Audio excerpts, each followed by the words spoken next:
Mount Everest isn't just the roof of the world, it's a silent graveyard where ambition, adrenaline, and danger collide. Every season, climbers from around the globe push their bodies to the limit for a chance to touch the summit, but many never come back down. Their bodies remain scattered across the mountain, frozen where they fell, unchanged by time and watched by those who dare to follow. And while every Everest death is tragic, some are so strange, unsettling, or downright shocking that they still haunt climbers decades later. In this video, we're uncovering 5 of the most disturbing and unforgettable deaths on Mount Everest stories that will chill you long after they're over. The year was 1933, and Maurice Wilson was a man with a mission. Believing that he had a duty to impart to humanity his message of physical healing through spiritual meditation and fasting, Maurice Wilson's story doesn't begin like a typical Everest tragedy. It unravels like a mix of blind faith, wartime trauma, and a reckless dream that spiraled into one of the strangest deaths the mountain has ever witnessed. Born into a comfortable life in Bradford, he should have inherited his family's wool business, but the First World War changed him forever. Wilson went to France at just 18, fought brutally on the front lines, won the Military Cross for standing alone against a German assault, and then came home broken, physically, mentally, and spiritually. He wandered the world for years afterward, chasing peace he could never hold on to, coughing through old wounds and sinking deeper into a loneliness that no money or travel could fix. Then, in 1932, everything shifted. After a mysterious ritual of prayer and extreme fasting, taught, he claimed, by an unnamed healer no one else ever met, Wilson felt reborn. The sickness vanished. His belief in God and the power of fasting became absolute. He became convinced he had been chosen for something bigger, something divine, and that mission in his mind was Mount Everest. Wilson didn't just want to climb Everest. He believed he would reach the summit to prove his spiritual method could cure the world. It didn't matter that he had never climbed a real mountain, or that he barely knew how to fly. He bought a tiny de Havilland Moth airplane, named it Everest, learned to fly with great difficulty, and began telling everyone he'd either stand on the summit or die trying. Even when he crashed the plane during practice, even when the British Air Ministry banned him from flying, even when friends begged him to stop, nothing shook his obsession, and somehow, through sheer stubbornness, he pulled off the impossible. He flew across continents, dodged authorities, lied his way past fuel bans, and landed in India with just enough fuel left to roll onto the strip. It was the first miracle of his doomed mission.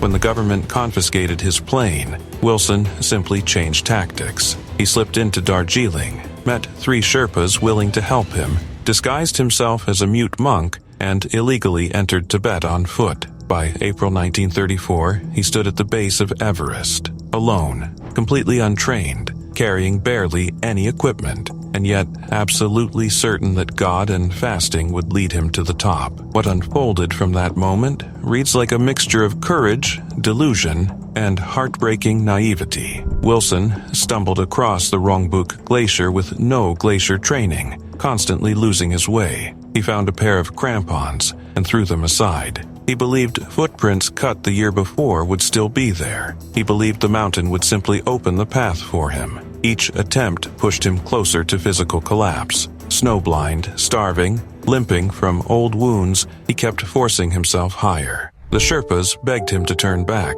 He refused. In one of his last diary entries he wrote, "This will be a last effort, and I feel successful." That was the kind of unshakable conviction that made his journey inspiring and fatal. On May 31st, 1934, he made his final entry. Off again, gorgeous day. No one knows what happened after that. The Sherpas left when he didn't return. A year later, in 1935, an expedition found his body at the foot of the North Col, lying beside the shredded remains of his tent. He had alone, likely from exhaustion or starvation, just yards from where help could have been.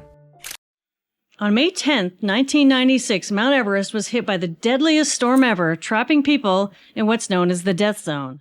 By the time the climbers left Camp 4 just after midnight on May 10, 1996, Everest looked calm and almost welcoming. The wind was manageable. The sky was clear. Headlamps flickered like a slow-moving constellation as dozens of people began the final push toward the top of the world. For many, this was the moment they had spent years and tens of thousands of dollars dreaming about. Few of them realized they were already racing a clock they could no longer see. From the very start, things went wrong. Fixed ropes that were supposed to be in place weren't there. At the balcony, and again at the Hillary step, climbers stacked up in long, oxygen-draining lines, forced to wait while guides hurriedly installed ropes at nearly 29,000 feet. Every minute lost meant strength slipping away, fingers numbing, and oxygen gauges quietly ticking toward empty. Still, people kept going. Turning back so close to the summit felt unthinkable. By early afternoon, the mountain began to change its mood. Snow started falling. Visibility dropped. The famous Everest illusion set in the summit looked just within reach, even though time was already running out. The agreed-upon turnaround time of 2 p.m. passed, then 3 p.m., then later still. Climbers continued upward anyway, driven by exhaustion, ambition, and the belief that they could outrun whatever was coming. They couldn't. As the last climbers stood on the summit, the storm finally arrived in full. Winds screamed across the ridge. Snow erased the route they had just climbed. Fixed ropes vanished beneath ice. The descent, always the most dangerous part, turned into a white, featureless nightmare. People began to disappear into the storm, separated from teammates by just a few steps they could no longer see. Some never made it back to Camp 4, even though it was heartbreakingly close. Guides and clients stumbled blindly across the South Col, lost in a blizzard so intense it wiped out all sense of direction. Oxygen ran low. Radios failed. Bodies shut down one system at a time. At nearly 26,000 feet, climbers collapsed where they stood, too weak to move, too hypoxic to understand they were dying. A small group huddled together in the snow, unknowingly sitting just yards from a deadly drop-off, waiting through the night as temperatures plunged and the wind refused to stop. Somehow, a few survived, others didn't. Rob Hall, one of the most respected guides on the mountain, was stranded high above, frostbitten and alone, calmly radioing base camp as his strength faded. Scott Fisher, a legendary climber known for his toughness, collapsed below the south summit, his body slowly giving out in the storm. Yasuko Namba, who had just become the oldest woman to summit Everest, froze to death within sight of safety. Doug Hansen and Andy Harris vanished into the mountain, never to be found. When the storm finally loosened its grip, the mountain was littered with the aftermath. Abandoned packs, empty oxygen bottles, and bodies left exactly where they fell. 8 climbers died over 2 days. Across the entire season, 12 would lose their lives. The tragedy shocked the world, not just because of the deaths, but because of what it revealed. Crowded routes, missed warnings, leaders pushing past safe limits, clients climbing into the death zone who had no business being there without constant support. Everest hadn't changed, but the way humans approached it had. The 1996 disaster became a turning point, exposing how thin the margin truly is between triumph and catastrophe at 29,000 feet. On Everest, success doesn't care how experienced you are, how famous your guide is, or how close the summit looks. When the mountain decides your time is up, it doesn't argue. It simply waits, and then it takes. Marco Siffredi's story reads like a legend and ends like a ghost story. He was born in Chamonix, practically raised in the shadow of mountains, in a family where climbing wasn't a hobby. It was destiny. His father was a mountain guide. His brother died in an avalanche. For Marco, danger was never a warning. It was an invitation. By his teens, he had already carved his name into the steep faces of the Alps with impossible snowboard descents. Peru, Bolivia, the Himalayas, everywhere he went, he chased the line no one else dared to ride. And Everest was his ultimate prize. In 2001, he reached the summit and snowboarded down the Norton Couloir, becoming the first person in history to ride Everest from the top. But to Marco, that wasn't enough. His dream, the one he called the Holy Grail, was the Hornbein Couloir, a death drop chute slicing down the north face, steeper, narrower, darker, and almost never holding enough snow to attempt. That year, the Hornbein was bare. So Marco promised himself he'd come back, and in 2002 he did.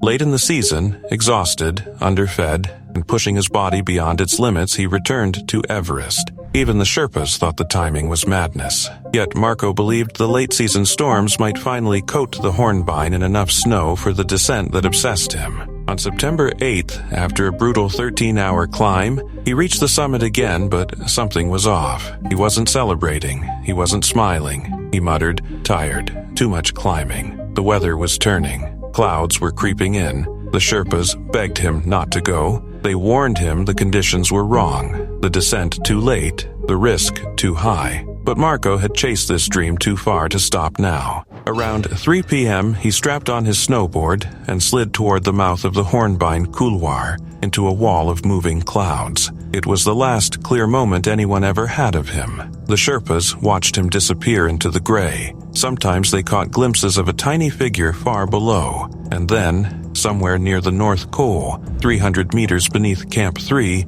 they saw something chilling, a distant silhouette, standing, pausing, before sliding silently out of sight. No sound, no tracks, no trace. By the time they reached the spot, the snow was smooth. Marco's tracks had vanished. His body was gone. Everest had taken him, swallowed him whole. To this day, no one knows what happened in those final minutes, whether it was a fall, an avalanche, or something else entirely. All that remains is the legend of the man who dared to ride the most dangerous line on Earth and never came back. Ill-fated expedition to the top of K2 was airlifted to safety today. 11 other More than a quarter of the people who try to scale it die. In the summer of 2008, the slopes of K2 once again turned into a place of chaos, fear, and impossible choices. Among the climbers moving toward the summit that season was an Irish engineer named Gerard McDonnell. To his friends, he wasn't just another mountaineer chasing glory. He was a storyteller, a musician, a quiet philosopher who loved the mountains for the experience, not the headlines. He had already stood on top of Everest, and now he was chasing the one peak that had haunted him for years, K2. The expedition had been long and exhausting. For nearly 2 months, the climbers battled freezing temperatures, exhaustion, and the mental strain that comes from living at the edge of survival. Still, spirits were high as the summit window approached. In one of his final messages, Gerard wrote with hope, as if he knew how much depended on the next few days. He wished for luck, for good fortune, for everything to fall into place. But on K2, luck is never guaranteed. On August 1st, chaos began to unfold high above the world. More than 24 climbers crowded at Camp 4, the final staging point before the summit. There was confusion about ropes, responsibilities, and timing. Some climbers believed the route had been properly prepared. Others weren't so sure. In a place where a single mistake can cost a life, that uncertainty was already dangerous. The summit push began anyway, and for a brief moment it seemed like success was within reach. Gerard became the first Irishman to stand on the summit of K2, but just like so many other stories on this mountain, the triumph lasted only a few hours. During the descent, disaster struck. A massive block of ice, a serac, broke loose high above the bottleneck. It tore down the slope, ripping out the fixed ropes that climbers depended on to get safely back to camp. In an instant, the route turned into a trap. Climbers were stranded in the death zone, exhausted, low on oxygen, and with no safe way down. Some fell, some disappeared into the darkness. Others were injured and left helpless on the ice. This was the moment when people make choices that define who they really are. And according to those who survived,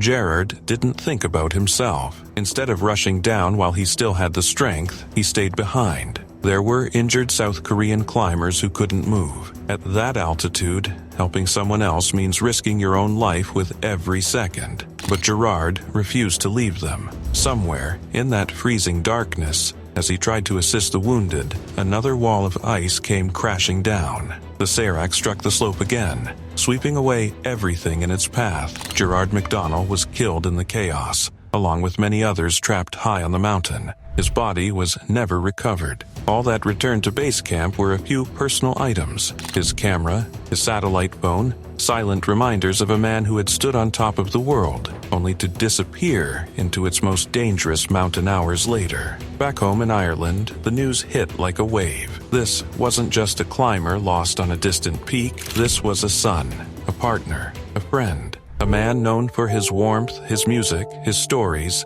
and the way he made people feel at ease. Leaders paid tribute to him. Memorials were held, and in the years that followed, climbers would carry his gear up mountains as a way of honoring his memory. But what truly stayed with people wasn't just the fact that he reached the summit of K2, it was what he did after.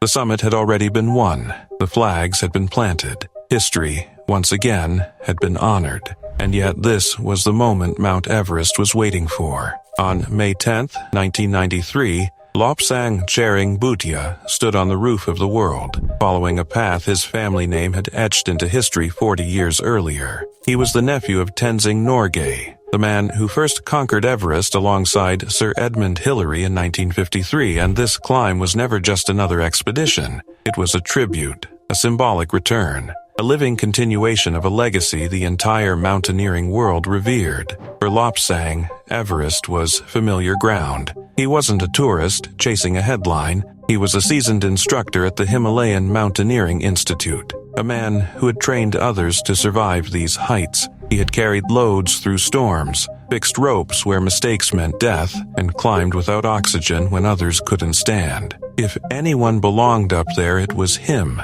and that's what makes what happened next so haunting. Because Everest didn't kill him on the way up. The descent began like so many others. Slow, exhausting, brutal. Every step down from the summit felt heavier than the last. Oxygen was running low. Muscles were hollowed out by altitude. The brain, starved of air, started making quiet, deadly mistakes. This is the phase climbers fear most, though few admit it out loud. The mountain doesn't celebrate your success. It waits until you turn your back. Somewhere high on the southeast ridge, roughly 200 meters above Camp 4, Lopsang drifted just slightly off the fixed ropes. It wasn't dramatic, no avalanche, no collapse of ice, just a step too far in terrain that forgives nothing. Exhaustion and hypoxia blurred the margin between solid ground and empty space. Then he was gone. Those nearby never heard a scream, only the sickening realization that one of the strongest climbers on the mountain had vanished. His body was later found curled in a gully, head injuries confirming what Everest had claimed in seconds. The watch on his wrist had stopped mid-afternoon, freezing time at the exact moment legacy met gravity. The irony was unbearable. This was the 40th anniversary expedition meant to celebrate survival, endurance, and triumph. Instead, it became a brutal reminder of Everest's oldest rule. The summit is optional, but the descent is mandatory. Lopsang Tshering had done everything right. He had the bloodline, the training, the experience, the respect of the mountain. And still, Everest took him after he had already won. That's what makes his death linger in your mind. Not because he failed, but because he didn't. He reached the top of the world, and Everest waited patiently for him to come back down. On the chute of the West Ridge, and completely obliterate Camp 1 and 2. When I say obliterate, I quite literally mean that. There was nearly nothing left. No bodies, no tents, or supplies.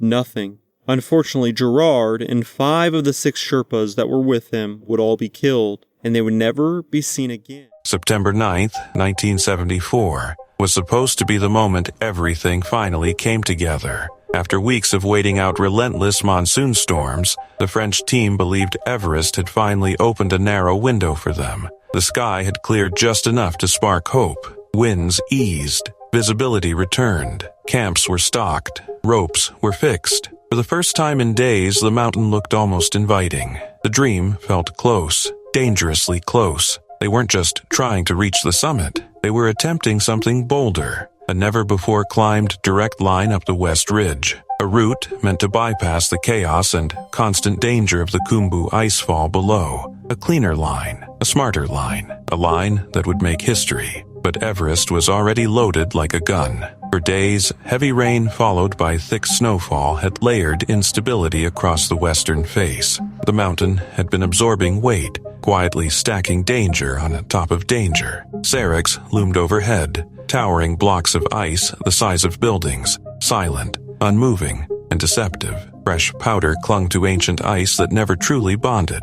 Every step forward came with a question no one wanted to ask out loud. How long before this lets go? Everyone on the route knew it was risky. Experienced climbers always do. They just didn't know how little time they had left. That evening, as darkness settled in around 7:10 p.m., the mountain made its decision. Without warning, a massive avalanche broke loose above 7,000 meters. There was no gradual buildup, no second chance. What followed wasn't just a slide. It was a violent, explosive roar, a wall of ice and snow accelerating downhill with unstoppable force. The sound alone was described as deafening, like the mountain tearing itself apart. In seconds, camps 1 and 2 were erased, not damaged, not partially buried, erased. Tents vanished as if they had never existed. Supplies disappeared. Ropes snapped. Men inside their shelters never had a chance to react. No time to unzip a tent, no time to grab boots,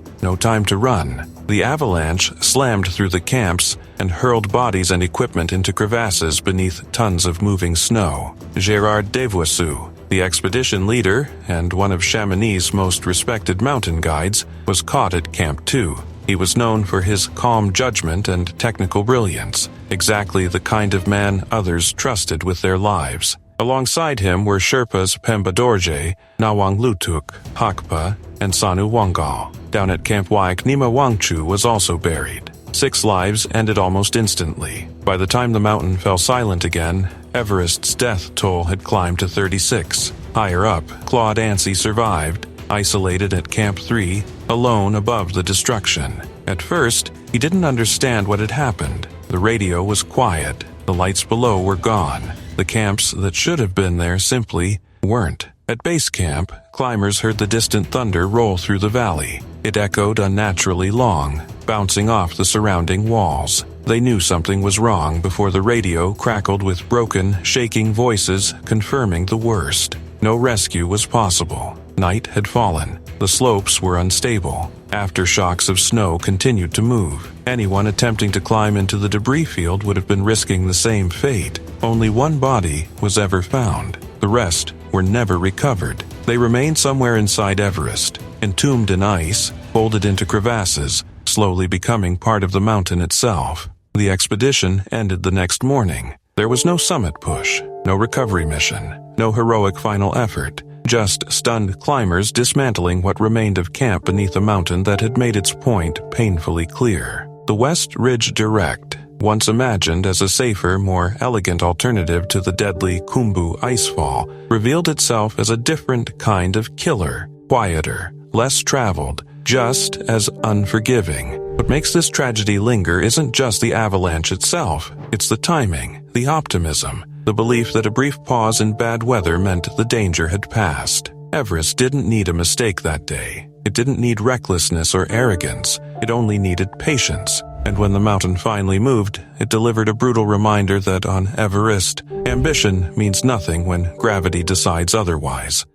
In the brutal summer of 1986, when K2 would earn the chilling nickname the Black Summer, one couple stood out among the climbers gathered at its base. Lilianne and Maurice Barrard weren't just teammates. They were partners in life, in ambition, and in every dangerous ascent they had ever attempted. Known as the world's highest couple, they had already conquered giants like Gasherbrum II and Nanga Parbat, climbing fast and light in pure alpine style. To them, K2 was not just another mountain. It was the ultimate test of everything they believed in. Their expedition didn't begin smoothly. At one point, they even lost their entire budget. Cash, passports, airline tickets, left behind in a taxi. For most people, that would have been the end of the dream. But somehow, everything was recovered, and the Barrards still made their way to K2's base camp, determined as ever. Step by step, night after night, they pushed higher up the mountain, sleeping at terrifying altitudes where the air was so thin it felt like breathing through a straw. By the time they reached their final bivouac near the deadly bottleneck, they had nothing but a tent and sheer determination. No sleeping bags, no real protection from the freezing darkness, just the mountain, the wind, and the cold. On June 23, 1986, the Barrards, along with Wanda Rutkiewicz and Michel Parmentier, finally stood on the summit of K2. For a brief, fragile moment, it was triumph. Rutkiewicz became the first woman ever to reach the top. Just 30 minutes later, Lilianne followed, becoming the second. Both did it without supplemental oxygen, a feat that only the strongest climbers could even attempt. But on K2, the summit is only halfway. The real danger begins on the way down. They descended only as far as their previous bivouac near the bottleneck. By then, they had run out of stove fuel, the one thing they needed to melt snow into water. At that altitude, dehydration can be just as deadly as the cold. One by one, the climbers began to separate, trying to find help or descend to safer camps. Rutkiewicz and Parmentier managed to make their way down toward Camp 3, but the Barrards lagged behind. Maurice was exhausted. The weather was turning. Winds were picking up, and visibility was fading into a white blur. Soon, a full storm rolled in. Gale-force winds howled across the slopes, and the mountain disappeared into a whiteout. Parmentier waited as long as he could at Camp 3, hoping to see the Barrards emerge from the storm. They never did. Eventually, even he had to retreat, guided down by radio instructions from base camp as he stumbled blindly through the blizzard. Lilianne and Maurice were never seen alive again. No one knows exactly what happened in those final hours. Maybe they drifted off route in the whiteout. Maybe one slipped and pulled the other down. Maybe exhaustion and hypoxia simply forced them to sit down, just for a moment, in the freezing wind, and they never got up again. On K2, it doesn't take long. A single wrong step, a single bad decision, or a few minutes of lost energy can turn a summit into a death sentence. A month later, a South Korean team discovered Lilianne's body far below, more than 3,000 meters beneath where she was last seen. It was as if the mountain itself had carried her down. Maurice's body wouldn't be found until 12 years later, resting on the glacier above base camp. The couple who had climbed the world's highest peaks together would now remain there forever, buried in the shadow of the mountain they had conquered, yet never escaped. Their story became one of the most heartbreaking chapters of that deadly summer, when 13 climbers would lose their lives on K2. But unlike many of the others, the Barrards weren't strangers who met on the mountain. They were partners in everything, right up to the end. And in a way, their final ascent wasn't just about reaching the summit of K2. It was about the bond that carried them higher than most people would ever dare to go, together, even into the storm. Douglas "Doug" Hansen wasn't a famous climber or a record chaser. He was a quiet, hardworking postal worker from Washington, a man who ran marathons, climbed mountains on weekends, and carried a simple dream: to stand on the summit of Everest. It was the one goal he refused to let go of. He'd tried once before in 1995 and had been forced to turn back just a few hundred feet from the top. That unfinished business burned inside him for an entire year. So, in 1996, he came back. Friends said he looked tired even before the climb began. Some climbers at base camp noticed he had frostbite injuries from the previous year. He was recovering from a small throat surgery. He wasn't in perfect shape, but Everest has a cruel way of feeding hope. Doug faxed his kids often from base camp, telling them he was going to give it everything he had, and he meant it. On May 9th, just before midnight, he started his summit push with Rob Hall's Adventure Consultants team. Other climbers doubted he could keep up. At one point during the climb, someone overheard him say he was cold and wanted to go back, but he didn't. Whether from determination or a desperate need to finish what he started, Doug pushed on, step after agonizing step toward the top of the world. He climbed long past the turnaround time, the moment every mountaineer knows is life or death. Most of the team had already abandoned their summit attempt and turned around, but Doug kept going. Witnesses later said he looked exhausted, barely lifting his feet, laces dragging behind him. Still, he pushed forward. Still, Rob Hall stayed with him. Hours later, Doug reached the summit at around 4:30 p.m. the last climber of the day to get there. The wind was rising, the sky was darkening, and the blizzard that would become one of Everest's deadliest storms in history was already building around them. On the descent, everything fell apart. Doug ran out of oxygen near the Hillary Step. Rob radioed base camp saying Doug was weak, unable to move without help, and that the situation was very serious.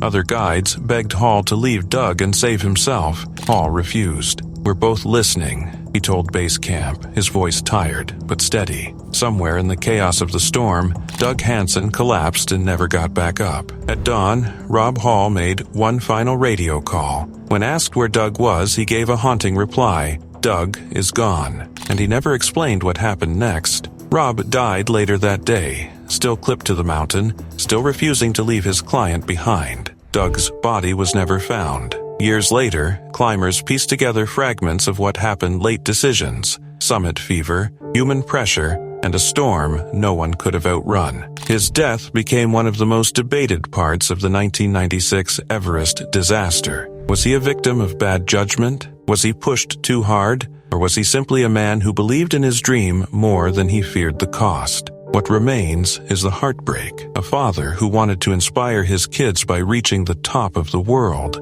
and lost his life chasing it. After we'd climbed the southwest face of Everest in 1975, I think we were all looking around for other challenges, other objectives to go for. And I decided on K2, second highest mountain in the world. By the late 1970s, Nick Estcourt wasn't just another climber chasing big peaks. He was already a legend in the mountaineering world, respected for his strength, his calm leadership, and the almost fearless way he tackled the hardest routes on Earth. He had pushed through brutal faces on Annapurna, led dangerous sections high on Everest, and survived some of the most punishing expeditions of his era. To many, he seemed almost untouchable in the mountains. If anyone could take on K2's unclimbed West Ridge, it was someone like him. In 1978, he joined a British expedition led by Chris Bonington, aiming for a line no one had ever successfully completed. The West Ridge wasn't just another route. It was steep, exposed, and unpredictable, a place where avalanches could roar down without warning. Even by K2 standards, it was considered serious. The team moved onto the mountain in early June, establishing their first camps and scouting the ridge. Spirits were high. The climb had only just begun, and there was still a sense of possibility in the air. On June 12th, Estcourt set out from Camp 1 with Doug Scott and a high-altitude porter. Their task was simple on paper: carry supplies up to Camp 2. It was routine work, the kind climbers do again and again on big mountains. But on K2, routine can turn deadly in seconds. As they crossed a wide snow basin below Camp 2, everything seemed calm. The slope above them looked stable. The tents of the next camp were already in sight. Then, without warning, the entire mountainside gave way. A massive avalanche broke loose, ripping across the slope with terrifying speed. Snow, ice, and debris thundered downward, swallowing the basin in an instant. Scott, who was slightly ahead, was knocked aside but survived. The porter at the back also managed to escape. But Estcourt, caught in the middle, was swept away. The avalanche had torn loose from a huge section of the slope, hundreds of feet wide, and carried its debris thousands of feet down the mountainside. When the snow finally settled, there was no sign of him, just a silent white field where the basin had been. The team searched, but there was nothing they could do. The mountain had taken him in seconds. One moment, he had been walking toward camp with his teammates. The next, he was gone. The impact on the expedition was immediate. This wasn't just a loss. It was the loss of one of the strongest, most experienced climbers on the team. Someone they trusted. Someone many believed would play a key role in the climb. After only 12 days on the mountain, the expedition was called off. No summit was worth the cost they had just paid. Back home, the news hit hard. Estcourt wasn't just a famous name in climbing circles. He was a husband, a father of 3, and a man who had inspired an entire generation of mountaineers. His death left a hole that the community felt for years. But his story didn't end on that avalanche slope. In his memory, an annual mountaineering award was created to help young climbers pursue their own ambitious expeditions. Every year, his name continues to support new journeys into the mountains he loved. On May 19, 2012, after 16 grueling hours of climbing, Shriya Shah-Klorfine, an inexperienced climber from Canada, finally reached the summit of Mount Everest. Shriya Shah-Klorfine's story is one of the most haunting tragedies ever to unfold on Mount Everest. Not just because she died, but how she died, and how many people believe it never should have happened. Born in Kathmandu, raised in Mumbai, and eventually building a life in Toronto, Shriya grew up with Everest in her imagination. At 9 years old, she took a helicopter tour with her father, staring at the white giant from the sky, and something inside her clicked. Decades later, that childhood moment would become the dream she chased, no matter the cost. By 2012, she wasn't a professional climber, not even close. She worked as a fashion buyer, ran a small business, campaigned in local politics, and lived a comfortable suburban life with her husband Bruce. But Everest was the goal, her ultimate symbol of success. She poured everything into it. She fundraised, created a website, even took a second mortgage on her home. Nearly $100,000 went into this one attempt, driven by pure determination and a belief that passion alone could carry her to the top of the world. But Mount Everest doesn't care about dreams. It only respects experience. Shriya booked her climb with an inexperienced guiding company. Cheap, new, untested. Climbers later said she struggled on the mountain from the very beginning. Guides warned her she was slow, unfit for the pace, and burning oxygen too quickly. On summit day, they even told her not to go, but she insisted. This was her shot, the moment she had worked years for, mortgaged her home for, surrendered her life savings for. So she pushed forward into one of the deadliest seasons Everest had seen since 1996. That day, the route was jammed with climbers stuck in bottlenecks. Hours were lost standing still in the death zone, where your body is actively dying with every minute. Still, Shriya kept climbing, battling exhaustion, the cold, the thin air, and her own limits. Somehow, unbelievably, she reached the summit. She did it. Her dream had come true, but the mountain was about to demand its price. On the descent, her oxygen ran low. Her pace collapsed. Her strength disappeared. Other climbers described her moving like she was already half gone. Just 250 meters, an 820-foot stretch from Camp 4, Shriya fell. Her body was still clipped to the rope when climber Lilianne Shuttleworth passed her the next day. Climbers had to step over her to survive their own descent. It took 10 days before her body could be recovered from above 8,000 meters, the zone where even rescue teams risk death with every breath. Shriya's death became a symbol of ambition pushed too far, of inexperienced climbers thrown into a commercialized Everest, and of a guiding company that should never have taken her that high. Some call her death tragic, others call it avoidable, but everyone agrees it is a brutal reminder. On Everest, one wrong decision can cost you everything, and Shriya paid with her life. On the morning of April 25, 2015, Everest Base Camp was alive in the way it always is during climbing season. Tents flapping lightly in the cold air, climbers resting, laughing, checking gear, sending messages home. For many, this was the calm before their summit push. The most dangerous part of the climb, the Khumbu icefall, was still ahead, but base camp felt safe. It always does. Then, just before noon, the ground itself betrayed them. At first, people thought it was vertigo. The earth began to roll, not shake slow, sickening waves moving beneath their boots. Cooking pots rattled. Ice walls groaned. Climbers dropped to their knees as Everest Base Camp, sitting on a frozen glacier, started to move like water. This wasn't a storm. This wasn't an avalanche. This was an earthquake. 200 kilometers away, Nepal had just been struck by a 7.8 magnitude seismic monster, and Everest felt every second of it.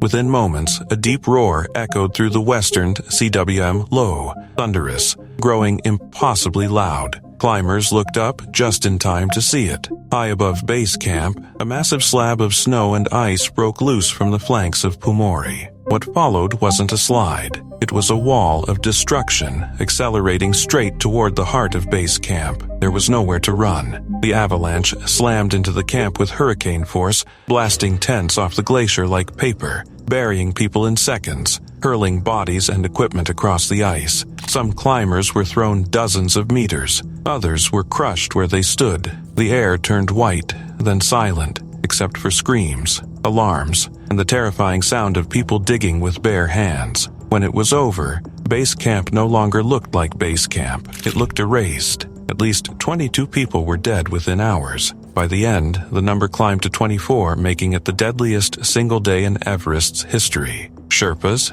expedition leaders, seasoned climbers, first-timers' experience meant nothing. One moment they were alive, planning dinner or a summit window. The next, they were gone. Above them, the nightmare wasn't over. The earthquake had triggered multiple avalanches across the mountain. Ladders in the Khumbu icefall were ripped away. Routes vanished. Camps higher up were cut off completely. More than 100 climbers were stranded above base camp with no safe way down, watching avalanches continue to thunder through the icefall below them. Helicopters fought thin air and brutal weather the next morning, lifting the wounded out in waves. Dozens were injured. Broken spines, crushed limbs, traumatic brain injuries. Some didn't survive the flight to medical aid. Others waited days, watching supplies dwindle while aftershocks rattled the mountain again and again. Survivors later described the scene in haunting terms, like a war zone, like a nuclear blast, total desolation,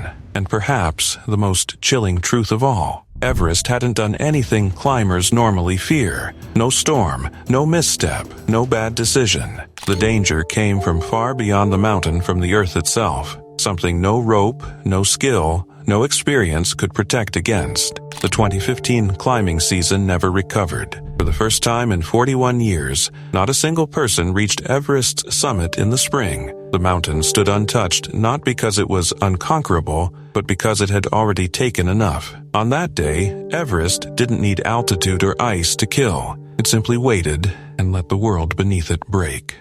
Of Chinese mountaineer Guan Jing, who tragically died on August 12th after being struck by falling rocks while descending from K2, has been recovered and transported to the mortuary in Sherpa. In August 2025, after weeks of waiting, watching the skies and fighting through brutal weather windows, a small group of climbers finally got their chance on K2. Among them was Guan Jing, an experienced mountaineer in her early 40s who had already stood on several high-altitude peaks. She wasn't new to thin air or dangerous routes. She knew exactly what K2 demanded. And on August 11th, after a long, exhausting push, she stood on the summit of the world's second highest mountain. For a moment, it must have felt like everything had paid off. The waiting, the cold nights, the fear, the endless climbs between camps. It had all led to that single, breathtaking view above the clouds. Around 30 climbers reached the top that day, a rare success in an August season known for fierce winds and narrow windows.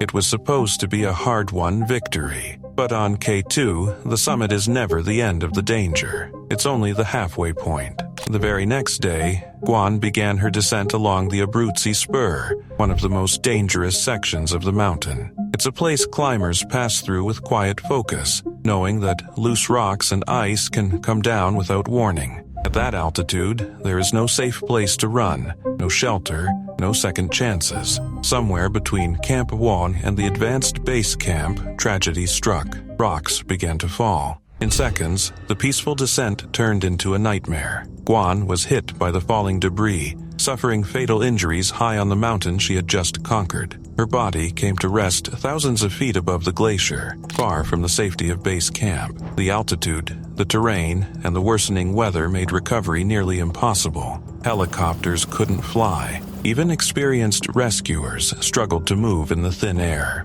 One Sherpa attempting to reach her was injured and had to be evacuated himself. The mountain, once again, refused to give anything back easily. For the teams below, the news spread quietly, almost unreal. Just a day earlier, she had been celebrating on the summit. Now, she was gone. Other climbers who had shared that same moment at the top began their slow return to base camp, each step down carrying a heavier weight than before. Guan Jing's death was a harsh reminder of something every climber knows, but few truly grasp until it's too late. On K2, reaching the summit doesn't mean you've beaten the mountain. The real battle is the descent. When exhaustion sets in, the weather shifts, and the smallest hazard can turn into a fatal one.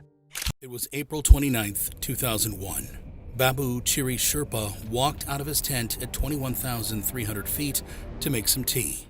On Everest, legends are supposed to be untouchable, immune to mistakes, protected by experience. If anyone knew the mountain's moods, its traps, its silent dangers, it was Babu Chiri Sherpa. 10 successful summits, records that still stand decades later. A man who once slept on the summit of the world for 21 hours without oxygen, smiling into the thin air like it belonged to him. And yet, Everest doesn't care who you are. On April 29, 2001, Babu Chiri was not fighting a storm, a summit push, or the death zone. He was near Camp 2 in the western Sabu-Yaman area climbers often describe as deceptively safe. The sun reflected off fresh snow. The terrain looked calm, familiar. He stepped out of camp to take photographs, doing something he had done countless times before over nearly 2 decades on the mountain. Then the ground disappeared. A thin layer of new snow had masked a crevasse beneath his feet, one of Everest's quietest killers. No warning, no crack, no time to react. In a single misstep, the mountain swallowed one of its greatest masters. He fell roughly 30 feet into the ice, vanishing into the glacier he had crossed safely hundreds of times before. When he didn't return to camp, people knew immediately something was wrong. Searchers followed his footprints until they ended abruptly at the edge of nothing. Hours later, fellow climbers rappelled into the crevasse and found him below. Even Everest's strongest had no defense against a hidden void. He was 35 years old. What makes Babu Chiri's death so haunting isn't recklessness or arrogance. It's the opposite. He wasn't pushing limits that day. He wasn't racing the clock or ignoring weather warnings. He was simply walking on familiar ground on his own mountain. Babu Chiri's life reads like myth. Born in a remote Sherpa village with no school, he taught himself to read. He started as a porter, hauling crushing loads for pennies, learning ice and rope work on the job. By his 20s, he was out climbing nearly everyone around him. He summited Everest without oxygen again and again. He climbed faster than anyone thought possible. He stayed higher, longer, stronger. Western climbers leaned on his strength, often without fully understanding how extraordinary he was. But his dreams went far beyond records. He wanted schools. He wanted education for children who grew up like he did, brilliant, capable, but forgotten. He used his earnings to build classrooms in his home village. He spoke openly about protecting the environment and improving the lives of Sherpas who risked everything while the world celebrated others. That's what makes his death feel so cruel. After surviving avalanches, storms, exhaustion, and the thin air where most people collapse within minutes, Babu Chiri Sherpa was taken by something invisible. A reminder that on Everest, danger doesn't always roar. Sometimes it whispers.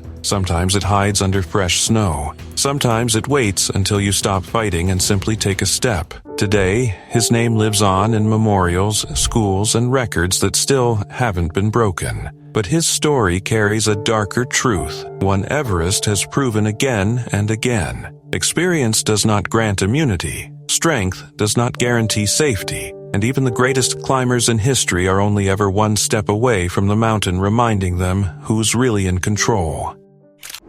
Near the summit of Mount Everest, up in the death zone, on the edge of the north face, there's a cave the climbers call Old Greenboot. David Sharp's story is one of the most haunting tragedies ever to unfold on Mount Everest because of something far colder: silence. The kind of silence that comes when dozens of people walk past a dying man and keep climbing. Sharp wasn't a reckless amateur. He was strong, skilled, and fiercely independent. He had climbed Cho-Oyu, trekked across continents, and built a reputation for being calm, friendly, and incredibly resilient. He had a degree in mechanical engineering, a solid career, and plans to start teaching later that year. Everest wasn't meant to be his last mountain. It was supposed to be the accomplishment he carried into the next chapter of his life. But Sharp believed something many climbers quietly believe, that using oxygen, guides, and heavy support takes away from the purity of the climb. He wanted Everest on his own terms.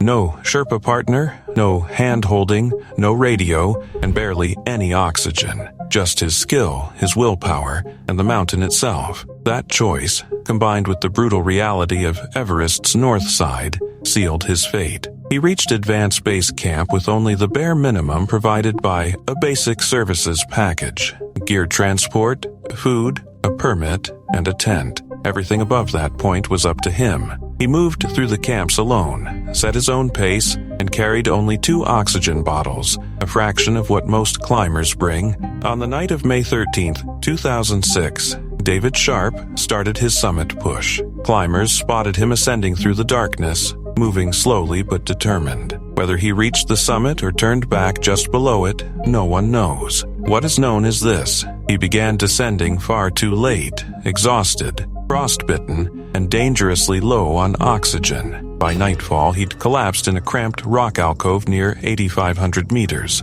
Green Boots Cave, the most infamous landmark on Everest, where another climber's frozen body had already served as a silent marker for years. Sharp wedged himself beside that body and curled into a ball, arms wrapped around his legs, alone in temperatures that plunged far below freezing. He had no radio, no partner, no one waiting for him in a nearby tent, no one expecting him at a specific hour. He simply disappeared into the mountain's death zone. Through the early morning hours, climbers began passing him. Some saw him move slightly, some heard faint sounds. Others assumed he was already gone. At that altitude, where every breath burns and every step drains precious oxygen, stopping for too long can kill the rescuer. Most believed they couldn't save him. Some tried giving oxygen, shaking him, urging him to stand, but he was far beyond the point where willpower could bring him back. One climber later said he was still alive, but he wasn't there anymore. All day, climbers pushed past him, dozens on their way to the summit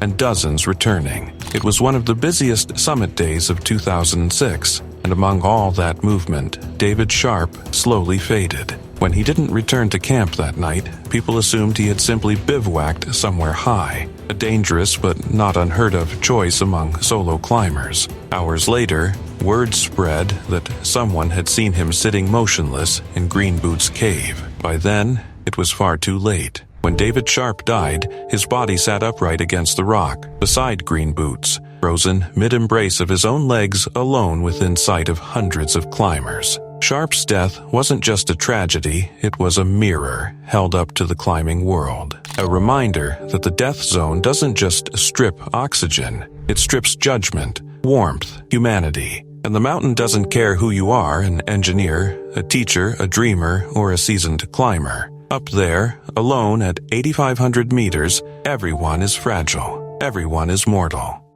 By the time he returned to K2 in 2021, Rick Allen was no reckless adventurer chasing one last thrill. He was a veteran of more than 4 decades in the world's harshest mountains, a man known not for flashy summits but for patience, precision, and an almost quiet respect for danger. Friends described him as careful, methodical, the kind of climber who didn't take unnecessary risks. If Rick Allen was on a mountain, people believed he knew exactly what he was doing. He had already stood on 6 of the world's highest peaks. He'd survived brutal expeditions, long winters in the Scottish Ranges, and even a terrifying fall on Broad Peak in 2018 that left him stranded for more than a day. Many had thought he was dead then, but against all odds, he was rescued. It felt like the mountains had given him a second chance. In 2021, at 66 years old, he returned to K2 with a different kind of goal. He wasn't just climbing for himself, he was attempting a new route, one of the purest, most difficult challenges in mountaineering,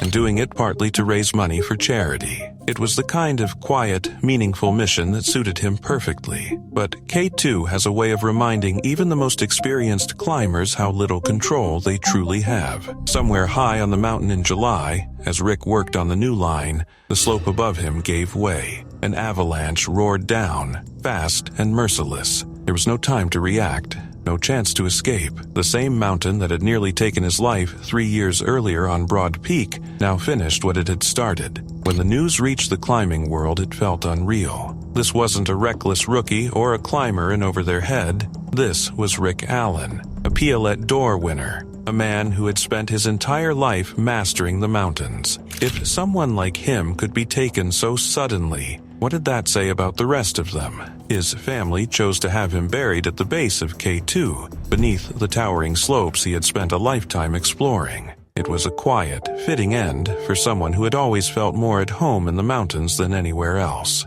And maybe that's what makes his story so haunting. Rick Allen did everything right. He had the experience, the discipline, the patience. He wasn't chasing headlines or glory. He was climbing with purpose, with humility, even with a sense of giving back. But on K2, none of that guarantees survival. Sometimes the mountain doesn't care who you are, how careful you've been, or how many years you've spent earning its respect. Sometimes it simply decides your story ends there.